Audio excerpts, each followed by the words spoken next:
COVID period for us was just like it was for everyone else. It was terrible.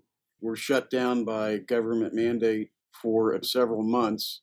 We tried to survive by just selling mega bags of popcorn from the theater. We tried streaming our own films. We got a lot of community support, but certainly not enough to pay the bills.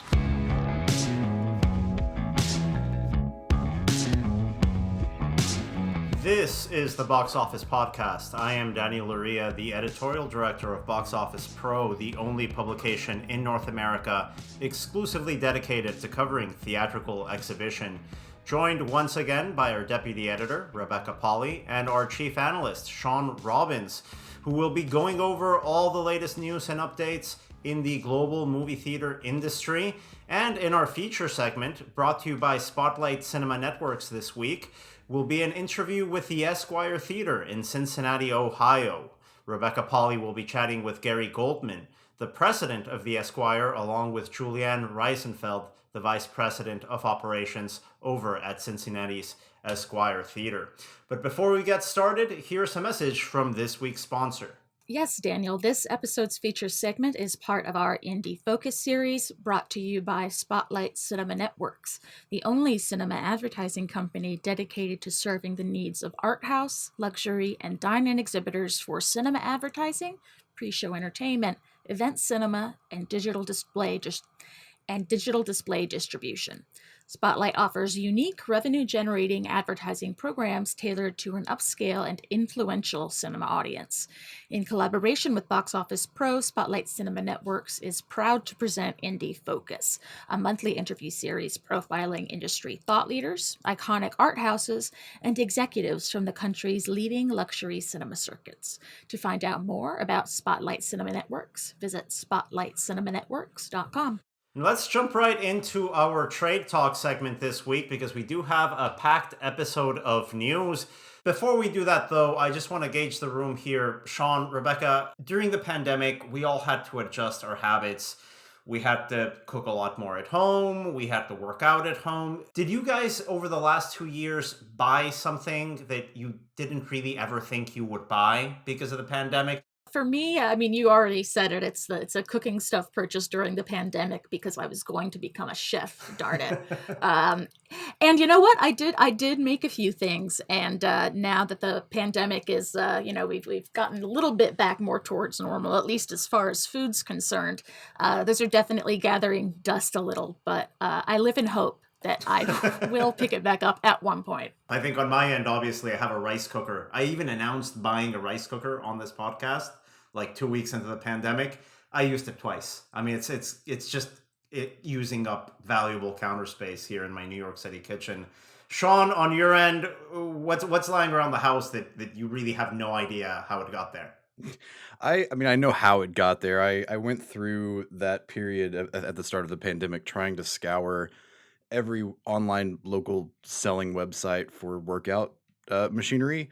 And that was like hard to come by. And it was extremely hard to come by. Yeah, that was tough. I ended up meeting this guy at a grocery store 15 miles from my house to buy a medicine ball. Every story that you don't want to hear about starts with, I met a guy at the parking lot of my grocery store 15 miles from the house. So you go there, you got a medicine ball? Is what you got there? Yeah. Okay. Follow the money. Follow the money. And you know what? I mean, it was practical. I used it for about a month and a half before our local gym reopened. But did I ever expect myself to be in that situation buying that? No. I've never worked out at home until that moment. And I decided I was going to get my money out of it. Just black market medicine balls, what we're Pretty doing much. Early in the pandemic.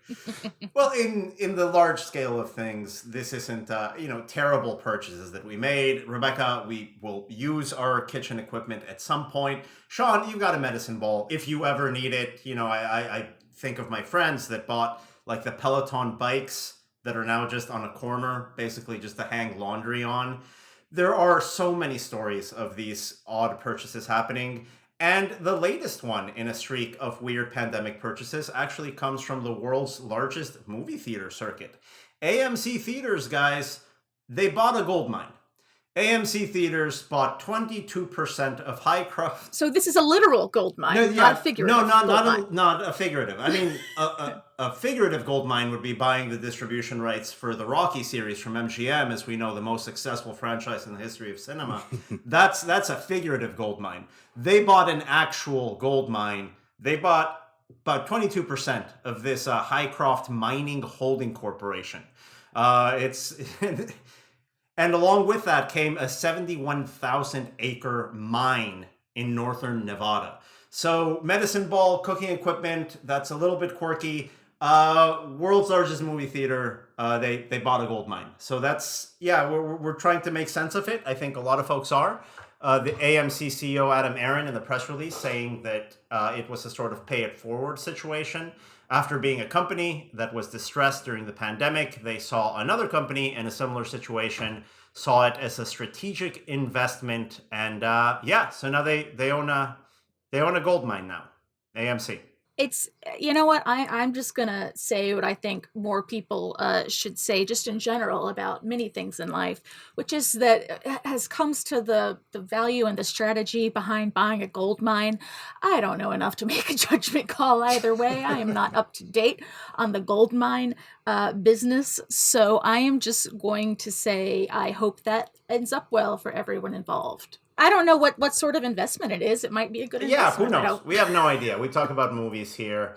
But I mean, I just look at something like Reading Corporation, right? This is a company that operates a number of theaters here in the United States and internationally. If I'm not mistaken, Rebecca, you might know this. They just had their quarterly call not that long ago. Is that the same Reading from the famed railroads? So like the railroad barons, whatever's left of them, they just own movie theaters now? Marcus has theaters and hotels. I mean, right. Reading as well. They have real estate. They have, I think, a building that they've been meaning to open up, like a flagship non-cinema. I actually don't know if it's retail or what, in Union Square here in New York. Food and entertainment centers and hotels, they all kind of live in the same universe as movie theaters. They do. Gold mines. I'd see a outside movie in a gold mine. You kidding me? Yeah, why not? Exciting development. I'd be surprised if something similar happens. But if it does, you can find out about it on our website, boxofficepro.com. And as long as we're talking about publicly traded companies, Rebecca, big exhibition circuits, Cineworld coming out with their 2021 financial year results. The world's second largest operator of movie theaters. What are some highlights from that report? Yeah, nothing too crazy here, Daniel. Certainly nothing on the magnitude of, as AMC buying a gold mine. An important thing to take into consideration here with Cineworld, which operates in the United States as Regal, is that for globally, we saw a rise of admissions from 54.4 in the first quarter of 2021 through April and May. All of their theaters were closed. So when we've been looking at other companies releasing their 2021 results, we've been kind of able to compare those numbers to a full year pre-pandemic 2019. And in the case of Cineworld, it's really not fair to do that because they weren't open for months at the beginning of the year. That said, in the United States, there was a revenue of $627.4 million in 2021, up from $280.3 million in 2022. Looking globally, we're looking at admissions of 95.3 million, up from 54.4 million. And that increase in revenue in the United States represents a 123.8% increase, which is attributed in Cineworld's report to an 87-ish% increase in admissions and around a 20% increase in average ticket price, looking 54.4 million in 2020 to 95.3 million in 2021. Across the chain, we saw, what we've been seeing from a lot of other chains, a kind of reassessment of the bottom line of the financials of what theaters work, what theaters don't. They closed 25 underperforming sites over the course of last year, refurbished 7, and opened 10. Nothing too groundbreaking in this report, which is honestly refreshing because I think we've had enough of groundbreaking for a while. Enough surprises. But you mentioned some of those closed locations, one of them being here in New York City. in Court That was Street. my local Regal. Right, that's your local That was my Regal. That closed down. But we've Yeah. actually seen one of those refurbishments, an absolutely gorgeous renovation in Union Square. It's one of the top performing cinema sites in the country.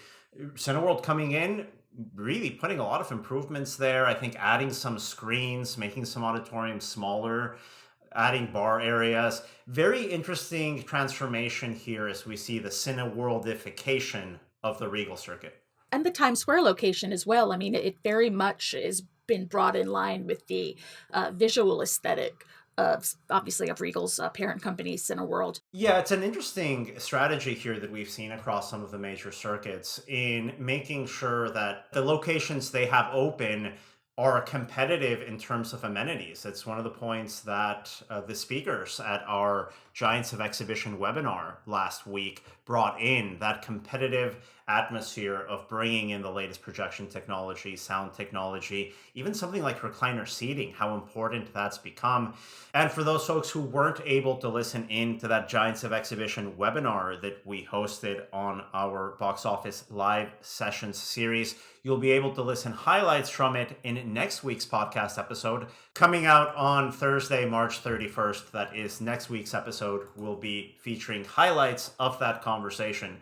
But thank you, Rebecca, for that quick recap on those Cineworld financial year results. Let's actually move forward now to our weekend forecast segment with SHawn Robbins, our chief analyst, looking at the box office, looking at the market, what we can expect.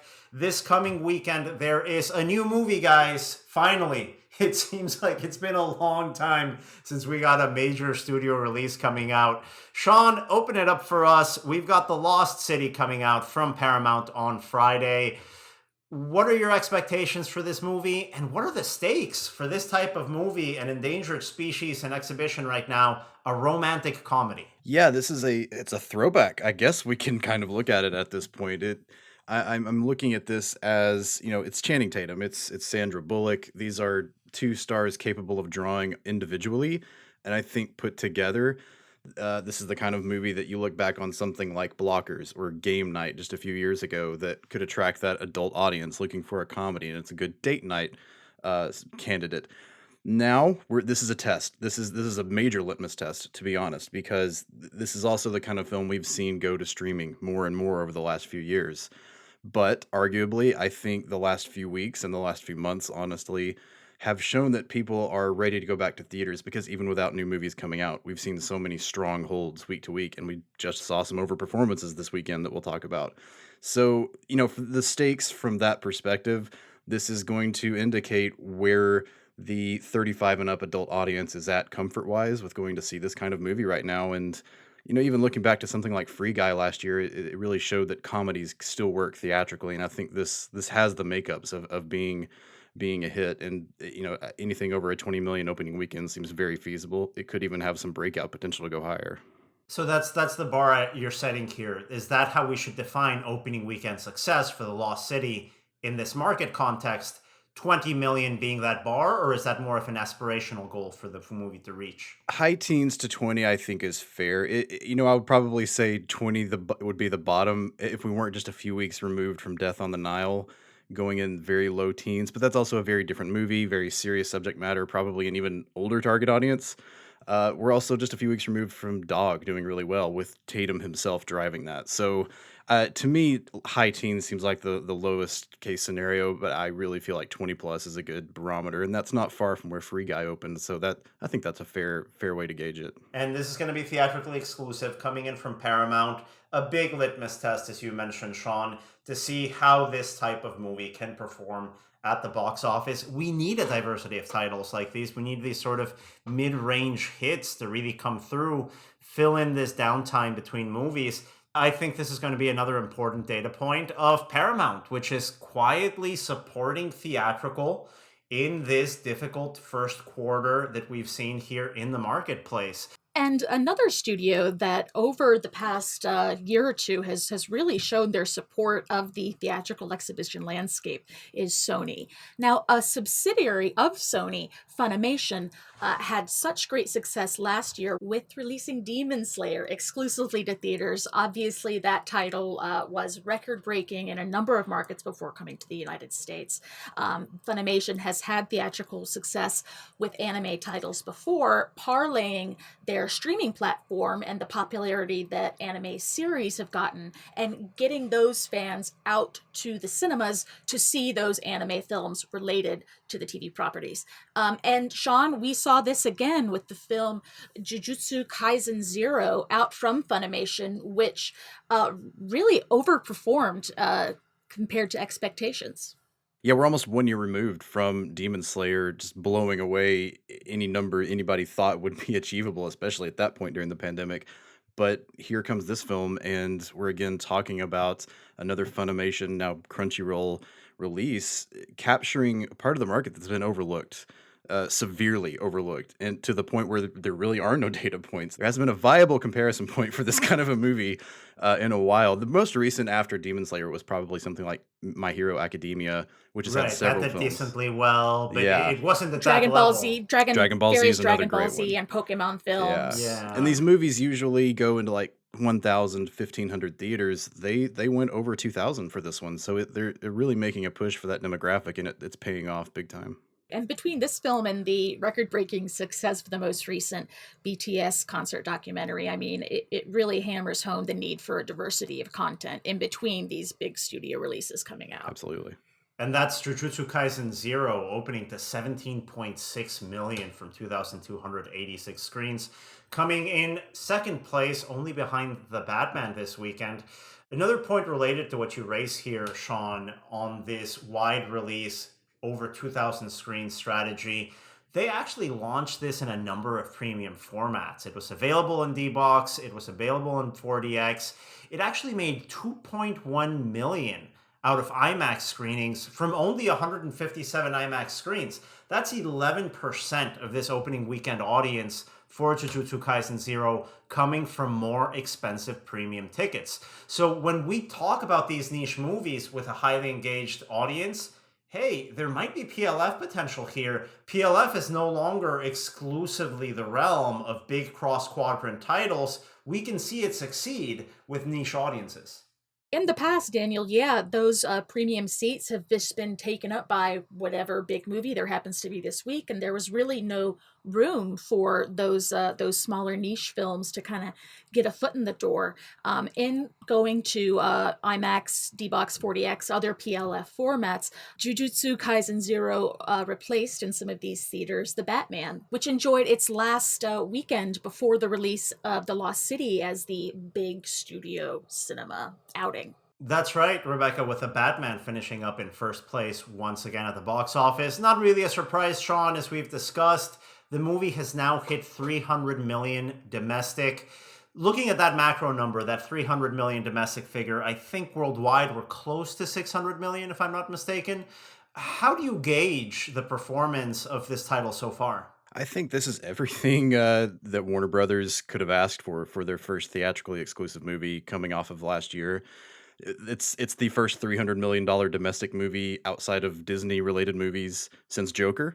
That was to be expected a long time ago at this point, but it still underlines the fact that we're now getting into this part of the calendar this year where it will be more than just superhero movies. They'll be there. They're going to be a big part of it, but it's not just Disney and it's not just Marvel. Now we've got DC back, and we're going to have movies like The Lost City, and we're seeing all of these holdovers still do well in the face of the Batman, and that's what's really important because it's not just completely drowning out the market. There's still a rebuild going on here, and everything is really trickling down, I think, is what we're seeing from the big releases as they come out. So, at this point, it's on pace to easily clear over 350 million domestically. It could touch 400. I think that might be a little bit out of reach at this point with so much competition coming up. But globally at this point, even with the China numbers that were a little underwhelming due to closures there, this is still a great result for the franchise. And SHawn, you mentioned that we are building to the point where we're really rebuilding the market, different types of films. It's not all just superhero titles. That said, we did see a slate of release date changes from Warner Brothers relating to their superhero properties. I don't think nothing too crazy here, and certainly I got the impression that the release date changes, between a couple months to maybe a year, they were more like the sort of things we would have seen, prior to the pandemic. It's not like, oh my gosh, there's another surge, let's push these movies by 2 years. I think that's right, Rebecca. Some of these changes don't seem to be, industry changing in the way that you'd be putting something day and date. They seem to be your traditional shifting of several parts of the schedule that may have a lot of film traffic there, but they do create some gaps. SHawn, can you go over some of these changes and then we can quickly assess the impact on the release calendar? Yeah, it starts with DC's League of Pets, which to me is really just a suggestion that they don't want to be the canary in the coal mine with an animated family movie at the start of summer. Moving that from May 20th to July 29th, it gives Warner more chance to see how films like Lightyear will do and Minions, and then they can put out their kiddie movie of the summer. And it honestly might have potential to be way more than a kiddie movie. I think that's actually one with a lot of breakout potential.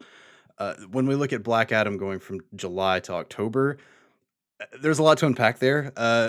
Depending on what fan websites you read, it's probably due to reshoots.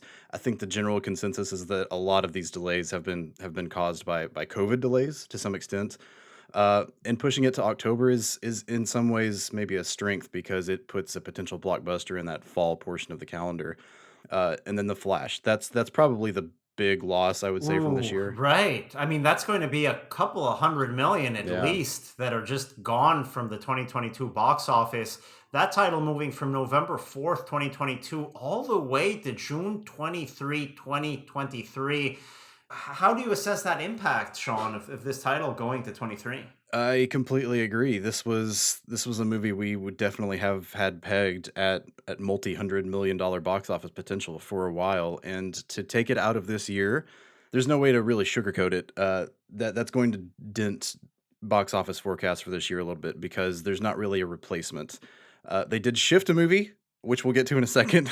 Yeah, we'll speak about that in a bit. And we do have Black Panther Wakanda from the MCU coming out on November 11th. I have to imagine they don't want to have that film on their heels. Exactly. Yeah. So there was always, I think there was a movement coming there on some level. It was always a question of would it be The Flash or Black Panther. I personally thought it would be Black Panther for a long time, especially with how many delays they've publicly had in filming. But alas, we're now talking about it being The Flash. And then we have release date changes for 2 additional DC films, those being Aquaman and the Lost Kingdom, moving from December 16th of this year to March 17, 2023. And Shazam! Fury of the Gods, moving forward, actually, from June 2nd, 2023 to December 16th of this year. December of this year also is when the newest Guardians of the Galaxy movie is supposed to be coming out, though we don't have an exact date for that yet.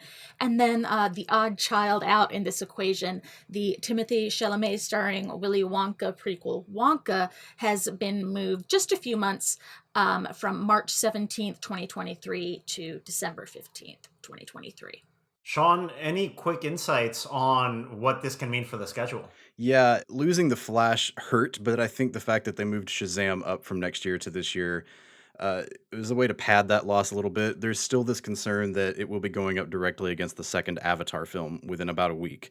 This is really going to be the test, and we'll talk about this a lot at the end of the year, of how strong that holiday corridor is in a post-pandemic world, because we didn't quite see that strength last year. It was Spider-Man and everything else. In years past, we could have multiple blockbusters. This will be a test of that come December.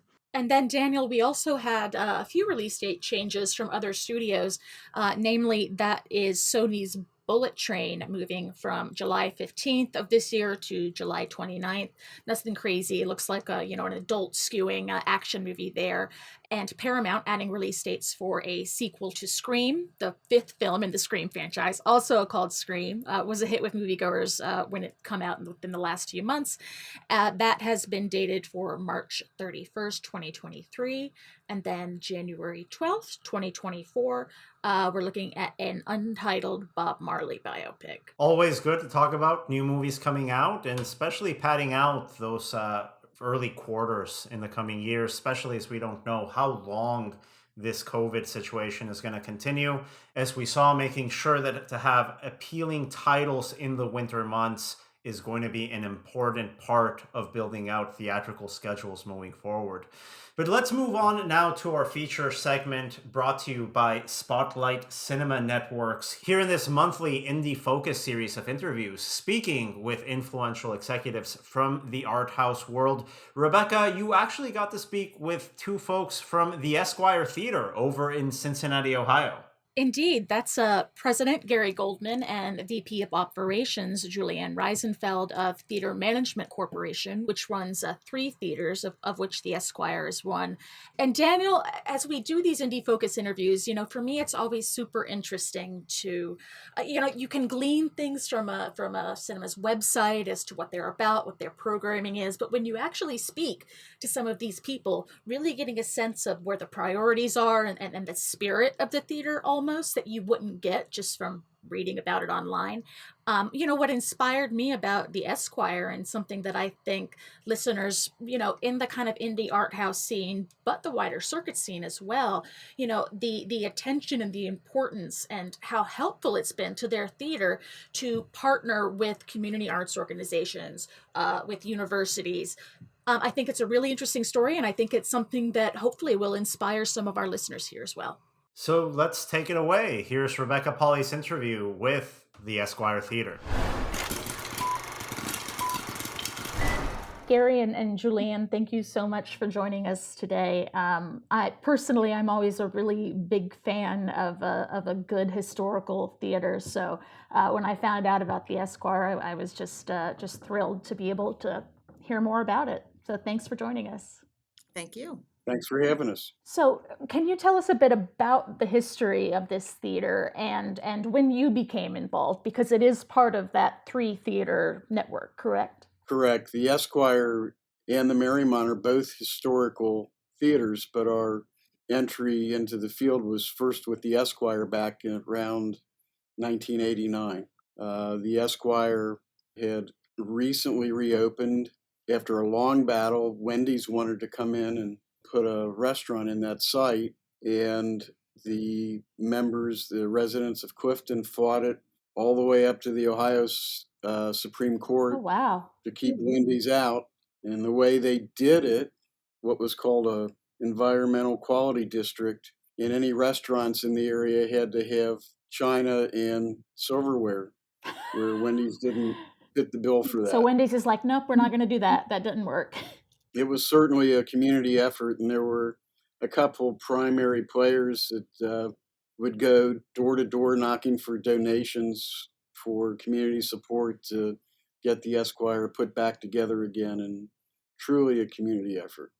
Looking at the information on the Esquire's website, it was originally created as the Clifton Opera House in 1911. So you're over 100 years old now. That's just amazing. In fact, Julianne reminded me yesterday that this year will be our 111th anniversary. So since we didn't get to have a 110th birthday party because of COVID, we're going to have our 110th birthday party during the 111th year. I can relate. Box Office turned 100 in 2020, but we didn't feel like celebrating it in 2020. So we did that in 2021. But we're going to have cake. Yes. Well, we didn't have cake, so I already like your celebration better. So you have several screening series that are catered to different audiences. You have your anime series, and then you do the kind of midnight screenings of those midnight classics of Rocky Horror and The Room. I'm wondering if you could talk a bit about how you began these kind of specialist niche screenings and how you really found who the audience was going to be for these, and how you knew you had an audience for those. Well, we have quite a different series. We try to do a lot of different things throughout the year. We do Noir November with a lot of noir films, and we do Spooktober with horror films. So, we try to do a lot of different things that will engage the community. And we have a really strong arts community in Cincinnati. So we have the Art Museum and the Taft Museum of Art and the Museum Center and the Conservatory of Music and the ballet and on and on and on. So just partnering with a lot of these people to kind of see what their interests were and what they wanted to see has definitely been very helpful in kind of arranging the different series that we have. And our longest, like you mentioned, is definitely the Rocky Horror Picture Show. For 30 years, we've had it at the Esquire. And we do every other week, we do a midnight showing. So there's a great cast from the Denton Affair. They're local and they all love to participate and just getting, like I said, the arts community involved and what they want to see, and they come out. You do these specialty series, you do mainstream films, foreign docs. The variety of what you program is so large, and I definitely wish I could go because that Noir November and Spooktober sounds awesome. Can you get a bit detailed, I guess, on what are the specific ways over the years in which you have connected with the community to really find out what there is an audience for? Because it's easy to say, oh, you have to maintain that community connection, but how do you remain part of the fabric of the Cincinnati community, really? Well, it helps that we're all local. So, all of us here are able to, join these organizations or be a part of the organizations or have friends in the different organizations to kind of put the feelers out and see what people are interested in.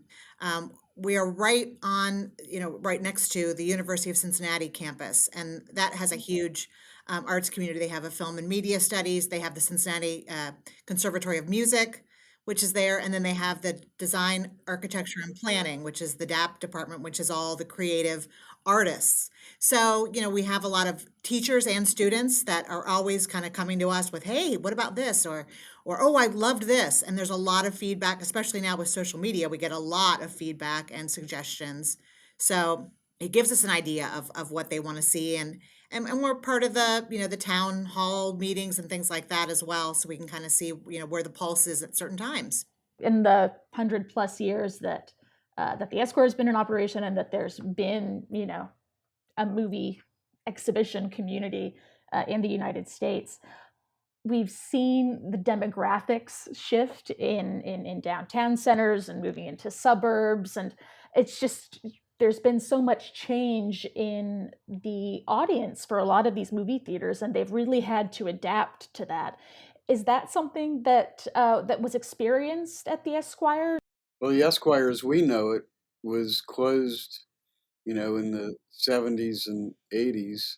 And when we took it over and got it open again, I can tell you the demographic today is much different than it was in the early 90s. One thing that is significant is a lot of people assume that because we were close to the University of Cincinnati, that much of our support came from students, which I think it does now, but it wasn't always that way. It was more the professionals in the area because of the university, because of the hospitals, a lot of doctors and nurses and healthcare workers and professors, and that was a big chunk of our audience for a long time. How'd you get that student audience in? Because that seems like that's a really lucrative, good demographic to get hooked on your theaters. That's mostly Julianne's doing. Just being involved. We have a lot of our employees are from the University of Cincinnati as well. So being on the ground with them, talking to them, seeing, what they're involved in, reaching out to the different sororities, fraternities, the different groups, the, divisions of art, the professors. And I came from education as well. So that was kind of helpful to know where to navigate through to get the interest of the students. That's so important because there's such a fuss and a hubbub about how do we keep younger moviegoers and how do we get them into the habit of not just moviegoing, but regular moviegoing.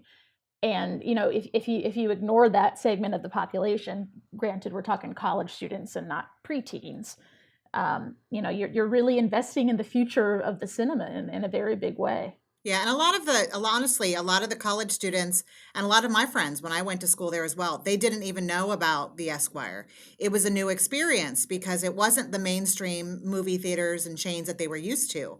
So all of a sudden, it's a brand new horizon of all these unique films and different things that they wouldn't get a chance to see anywhere else.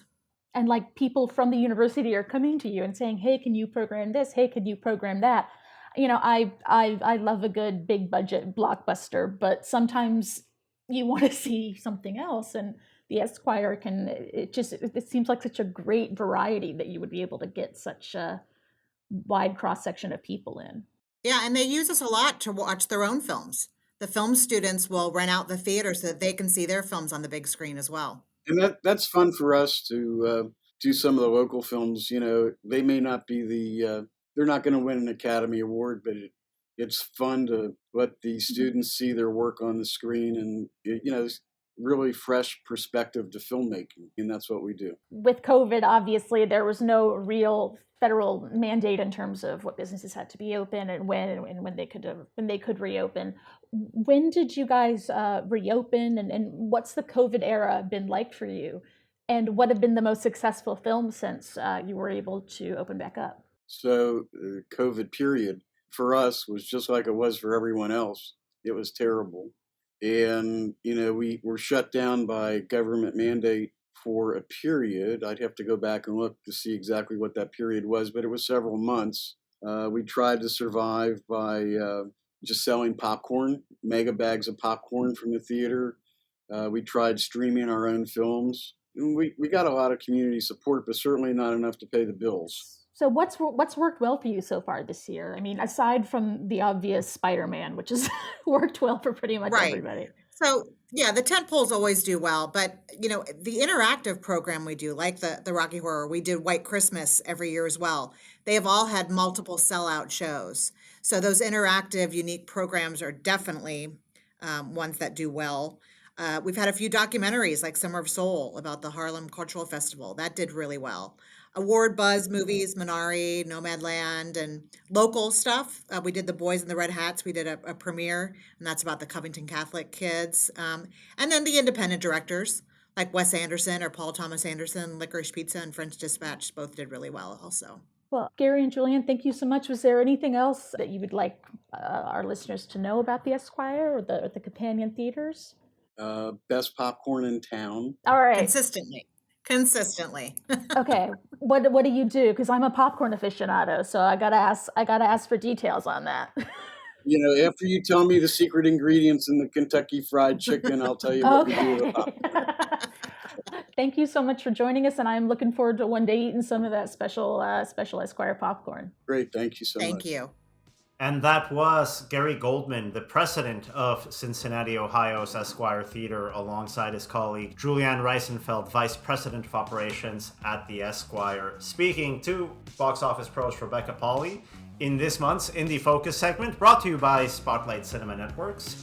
Thanks again for listening to this episode of the Box Office Podcast. We will be back next week with a special episode featuring highlights of our Giants of Exhibition webinar, so tune in next Thursday. The Box Office Podcast is produced by Box Office Pro in collaboration with the Box Office Company and Record Edit Podcast. Thanks again for listening, and we will talk to you again next week.